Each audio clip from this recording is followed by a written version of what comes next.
ये dragon fruit मोनजासिगोन दिनै नै रायजोफोर बेरेफुंजानि मोसमाया ड्रागन फ्रुट्स लानानै फैदो दानिया हाखावसिगोन बेखौ नै वाव गोजा गोजानो सिबिं बायदिलै बेयो टेपा टेपानो ना ख्रि ख्रिनो माबायदि बिनि टेस्टखौ आं दिनैसो मोनसिगोन जाफेराखै आं दिनै जानायनोसै आरो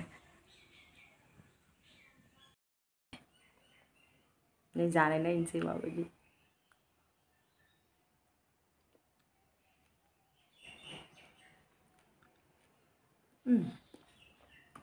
गोथावानो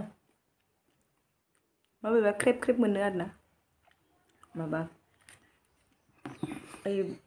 बेगरफ्रा फिसा फिसा दंना बेखौनो मोनो खोमा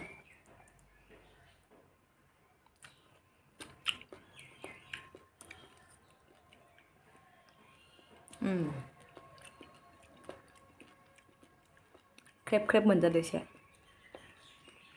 गोथावानो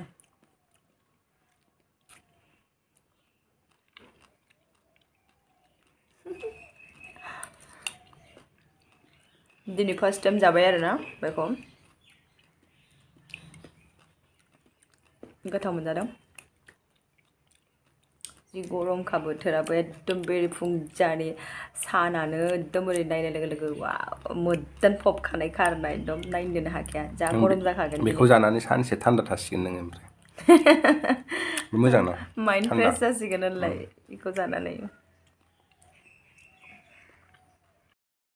आज फर्स्ट टाइम हमने ड्रैगन फ्रूट्स मतलब टेस्ट करके देख लिया अच्छा है टेस्टी है बस ये कि हम फर्स्ट टाइम मतलब उसको खा रही हूँ तो थोड़ा सा अलग लग रहा है फिर भी अच्छा है जाखांबाय नै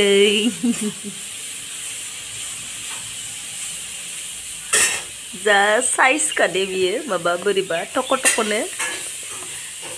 मार हिट नुखादो दे